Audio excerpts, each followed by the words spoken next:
आज मकर संक्रांति का पावन पर्व है और आज हम बात करेंगे सिद्धेश्वर पीठ है सोडाला में। वहाँ अवधेश दास जी महाराज जी विराजमान हैं, उनसे बात करते हैं। महाराज, आज मकर संक्रांति का पावन पर्व है, क्या कुछ कहना चाहते हैं और इस पर्व को किस तरीके से मनाना चाहिए? दान पुण्य का पर्व है, कैसे देखते हैं?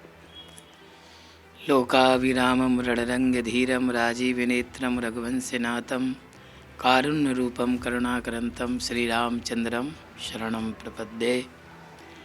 परम मंगलमय आकारण करुणा वर्णालय सर्वअवतारी भगवान श्री सीताराम जी की परम आयतु अनुकंपा से आज हम सभी मकर संक्रांति की पवित्र पावन बेला में आपके चैनल के माध्यम से पूरे राष्ट्र को, पूरे विश्व को सुख शांति और समृद्धि का और ऐश्वर्य का भगवान से प्रार्थना करते हैं कि ये भारत भूमि हमारी हरित बलित रहे, सुख शांति और समृद्धि बनी रहे। माघ मकर गत रवि जब होई, तीरथ पति आप सब कोई। तो मकर राशि में जब सूर्य भगवान प्रवेश करते हैं तो सूर्य भगवान बड़े प्रसन्न होते हैं, क्योंकि मकर राशि शनि की होती है और शनि कौन है? सूर्य भगवान के पुत्र हैं। जब बहुत सुंदर कोई पुत्र भवन बनाता है और पिता और माता जब प्रवेश करती हैं कि मेरे पुण्य कमाई से मेरे बेटे ने ये मकान बनाया है, कितना सुंदर बनाया है, तो एक माता पिता को उस समय प्रसन्नता और आत्माता में बड़ी गदगद होते हैं कि मेरे बेटे ने एक संस्कार से, एक अपनी कमाई से मकान बनाया है और बड़े प्रसन्न होते हैं। इसी प्रकार से सूर्य भगवान मकर राशि में जब आते हैं तो वो अपने पुत्र के घर में जब जाते हैं तो प्रसन्नता होती है। जब प्रसन्नता होती है तो उस समय हम सूर्य भगवान को अर्घ्य देते हैं।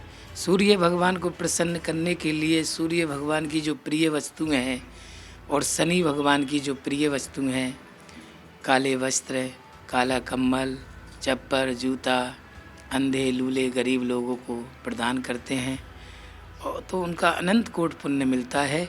आज गंगा जी में स्नान करने का भी महत्व है। गंगा जी में स्नान करने से अनेक अश्वमेध यज्ञों का फल मिलता है।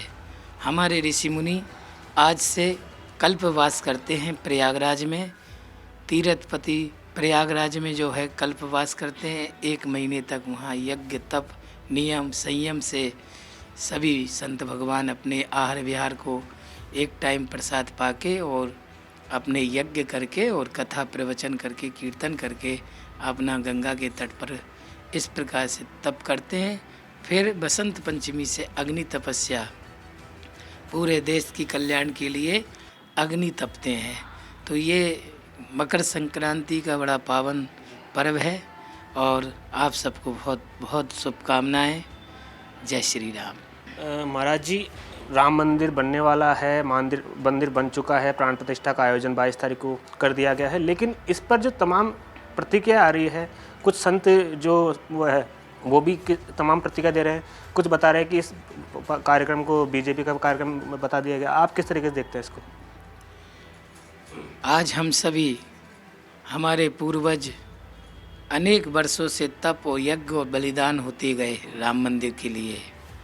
आज उनकी तप और उनकी जो बलिदानता थी वह साकार रूप में भगवान श्री राम जी के मंदिर का निर्माण नागर शैली से हो रहा है और नागर शैली अति प्राचीन है और उसको आज तक कोई ने कभी भी किसी भी प्रकार से तहस नहस नहीं कर पाए। दुनिया के जितने आताताई मोहम्मद अनेक प्रकार के जो हैं आए, गजनबी जैसे हमारे त्र्यंबकेश्वर मंदिर है नागर शैली में। इसी शैली को देखते हुए श्री राम जन्मभूमि में भगवान श्री राम जी का मंदिर का निर्माण हो रहा है और बड़ी ही पूरे देश में, विदेश में जहाँ हमारे राम जी के भक्त हैं सभी प्रसन्न हैं और सभी प्रकार से पूरा विश्व का कल्याण होगा। भगवान श्री राम जी स्वयं अपने स्थान पे विग्रह विराजमान हो रही है। हमारे नरेंद्र मोदी जी जो हैं 11 दिन का व्रत कर रहे हैं, एक टाइम प्रसाद पा के रह रहे हैं और माला जप के रह रहे हैं और उन्होंने अपना संयम जो हमारे ऋषि मुनि और ब्राह्मण संतों ने जो बताया है उसका पालन कर रहे हैं। हमें बड़ी प्रसन्नता है कि ऐसे जथा राजा तथा प्रजा, तो ऐसे राजा मिले। बाकी की जो बातें हो रही हैं पक्ष और विपक्ष सभी जगह होता है, अपनी अपनी दृष्टि होती है, अपने अपने विचार होते हैं। और हम सब संतों को तो यही विचार था कि ठाकुर जी के मंदिर वहाँ पे दिव्य यज्ञ की रचना हो रही है, दिव्य जो है वेदों के पारायण हो रहे हैं चारों के। जिन मूर्ति की प्राण प्रतिष्ठा होती है तो उनका जाप होता है, तो उनका जाप भी चालू हो गया है और यज्ञ भी हो गया है। और करन्यास, अन्यास, जलादिवास, अनादिवास, पुष्पादिवास, ये सब का कार्यक्रम वहाँ पे चल रहा है।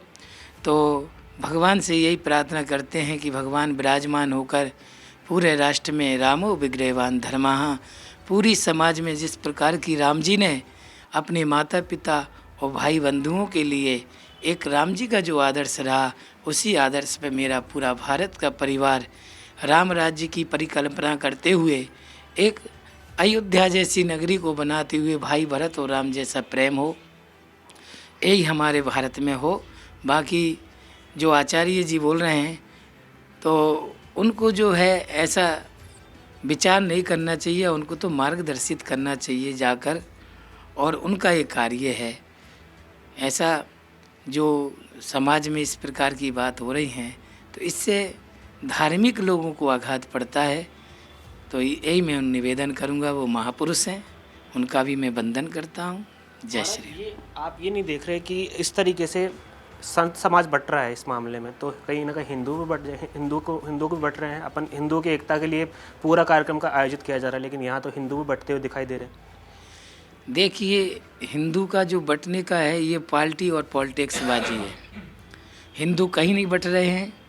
यदि राम जन्मभूमि में जो आपने देखा होगा कोषाध्यक्ष कौन है राम मंदिर के, जो ट्रस्ट के मुख्य जो पदाधिकारीगण हैं, उसमें श्री गोविंद गिरी जी को भी लिया गया है। तो गोविंद गिरी जी के श्री गुरु महाराज भी जो है शंकराचार्य जी थे, श्री सत्यमित्रानंद जी। तो जो शंकराचार्य जी कह रहे हैं तो उनकी संन्यास परंपरा के भी संयुक्त हैं, और सारी परंपरा के, रामानुजी परंपरा के और रामानंद आचार्य परंपरा के सभी धर्मगुरुओं का वहाँ पे ट्रस्ट में सबको एक साथ लेके गठित किया गया है ट्रस्ट। इसमें ऐसा कहीं है ही नहीं बंटवारे की बातें। अब ये अपने आप में एक राजनीतिकरण है, इसके कारण से लोगों के ये विचार ऐसे बन रहे हैं। बाकी पूरा विश्व प्रसन्न है और सभी हम सब संत भी प्रसन्न हैं।